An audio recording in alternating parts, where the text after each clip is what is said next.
안녕하십니까. 토론을 맡은 이화여대 사회학과 최세별 교수입니다. 플랫폼이란 단어 요즘 가장 많이 듣는 단어 중에 하나인 것 같은데요. 오늘 저도 한 분의 이제 발표에 대한 이제 토론으로 생각하고 왔는데 5분의 이제 아주 좋은 발표를 들으면서 많이 배웠고 매우 흥미로웠습니다. 그리고 또 이에 대한 요약과 좋은 점에 대해서는 또 먼저 토론을 해주신 오세훈 연구위원님께서 잘 말씀을 하셔서요. 저는 오늘 이러한 변화 속에서 디지털 세대라고 얘기하고 할 수 있는 젊은 세대들은 어떤 식으로 이러한 그러니까 플랫폼 시대에 자신들의 모든 것들, 그 자기 행위자로서의 어떤 힘을 어떻게 사용을 하고 있느냐에 초점을 맞춰서 말씀을 드릴까 합니다. 제가 이런 생각을 하게 된 것은 저는 요즘에 내가 이런 세상을 살 수도 있구나 할 만큼 막막하게 요즘 이렇게 여러 가지 세상이 변하고 이 코로나 시대에 따르면서 이제 사람들과의 모든 교류가 끊기는 것 같은 느낌이 나고 이런 것들이 참 힘들다고 생각을 했는데요. 온라인 세대 지금 얘기를 하게 되면 플랫폼 세대라고 얘기할 수 있는 학생들과 얘기하면서 굉장히 많이 다르다라는 생각이 들더라고요. 일단 저희보다 이제 이 친구들한테 이런 말을 물어봤어요. 너네들은 이런 식으로 계속 진행이 되면 어떨 것 같아? 한 명이라도 저는 조금 힘들 것 같아요 이럴 줄 알았는데 많은 친구들이 너무너무 좋을 것 같아요 선생님, 너무 편해요 이런 얘기를 하는 거예요. 왜 나는 이렇게 힘들까? 라는 생각을 하다 보니까 제가 갑자기 그 사회학의 고전학자인 듀리켐의 아노미라는 개념이 번뜩 떠오르더라고요.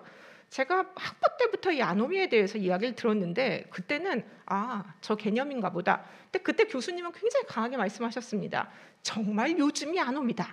근데 제가 매번 요즘에 수업을 가르칠 때마다 저도 사회학 개론 시간에 이야기를 하는데 날이 갈수록 제가 느끼는 정말 아노미다가 강해지는 거예요.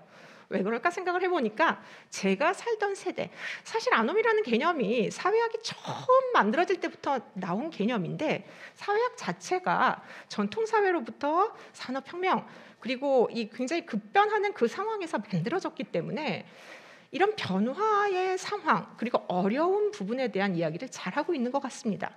그 이후로도 계속해서 사회는 너무나 빨리 변했고 살고 있는 우리는 늘 아놈이라고밖에 느낄 수가 없는 거죠. 그럼에도 불구하고 세상은 잘 굴러가고 모든 것에 있어서 인류는 거기에 적응해서 힘을 만들어가지 않았나 하는 생각이 듭니다. 매스미디어가 만들어질 때도 사람들은 다 군중이 될 거다 이렇게 얘기를 했는데 결국 소비자의 힘 이런 것들이 세상을 바꿀 수 있다는 것들이 나오고 결국 그러면 플랫폼 시대에 지금 우리 한국 사회에서 온라인 세대라고 얘기되는 이 젊은 세대들은 이런 플랫폼 세대를 어떻게 하고 있을까 이런 부분에 초점을 맞춰서 말씀을 드리고자 합니다. 계속 이제 고전 사회학자 이야기를 하게 되는데요. 이제 저 요즘 이제 자꾸 고전 사회학자 이론들을 자꾸 보게 되는데 미드라는 학자가 이제 사회 심리학의 시초죠. 사람이 이제 자아라는 이야기를 하면서 즉각적이고 충동적인 아이와 남들이 나를 보는 미라는 것이 이제 합쳐져서 자신의 자아를 형성한다고 이야기를 합니다. 근데 저는 요즘 가끔 이 알고리즘 자체가 일반화된 타자로 나한테 굉장히 의미 있는 타자로 들어오고 있다는 생각이 들었어요. 가끔 제가 뭐를 찾다가 보면 제가 좋아할 것만 같은 것들이 막 떠오르고 나에 대해서 유형이 막 지어지는 순간 제가 생각하죠. 정말 이런 것 같다. 내가 몰랐던 누군가가 나에 대해서 규정해 주는 것들을 가지고 나한테 영향을 미치고 있다는 생각이 드는데요.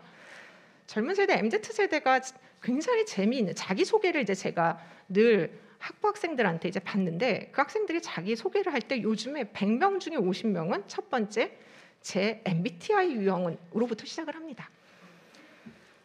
사람들이 정말 이 사회를 살면서 스스로에 대해서 너무너무 궁금하죠. 그리고 MZ세대, 자기가 가장 중요한 세대인 MZ세대는 끊임없이 자기가 가장 궁금합니다.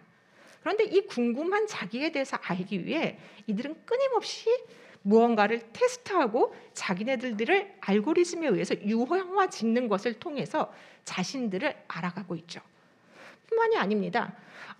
자기가 이제 여러 가지 굉장히 복잡하다라고 느낄 수 있는 많은 이런 상황에서 내가 느끼는 아이와 남들이 느끼는 나에게 하는 이 미 자체가 너무너무 헷갈릴 수 있는 이 상황을 이 MZ 세대는 또 굉장히 요즘 유행하는 부캐라는 개념을 저는 지금 굉장히 재밌다라고 생각을 하는데요.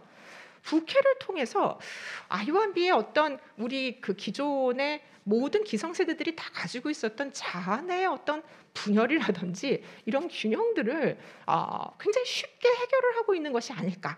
그러면서 그것을 즐기고 있지 않은가라는 생각이 들더라고요.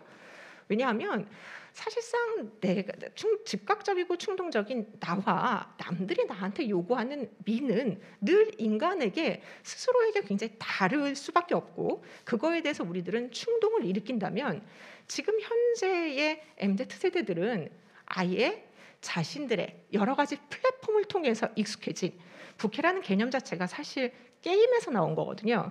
게임에 이제 본캐를 어떻게 서포트하는 어떤 그런 캐릭터로 나온 그런 개념인데, 이런 게임 세대의 등장, 그리고 이 플랫폼마다 새로운 자아를 만들 수 있다라고 생각하는 이러한 세대들은 어떻게 보면 기성세대가 보기에는 헷갈려 보입니다. 저 자아 분열 같기도 하고, 무슨 얘기 드냐면 저희는 바쁠 때 제가 농담처럼 얘기를 하자면 손오별이 있었으면 좋겠다 이런 생각을 하거든요. 내가 여러 개였으면 좋겠다, 나 같은 사람이 여러 개였으면 좋겠다라고 생각을 하는 순간 MZ세대들은 자기가 창조한 각각의 세계에 자기를 새롭게 만들어냅니다.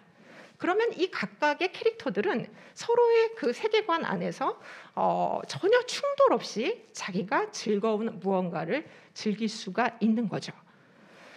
세상은 변하고 그 안에서 행위자들은 계속해서 무언가를 찾아 헤매는데, 이 MZ세대의 자기 자아를 이제 찾아가는 방법이라든지 이들이 부캐라든지 이러한 멀티페르소나를 통해서 이러한 자신들의 흔들리는 무언가를 규정하고 만들어갈 수 있다는 것은 사실 우리에게 디지털 세대, 또 더 나아가서 이제 플랫폼 세대가 돌아올지라도 새롭게 그 안에서 자신들을 만들어가는 행위자의 힘을 알 수 있지 않을까 생각해 봅니다.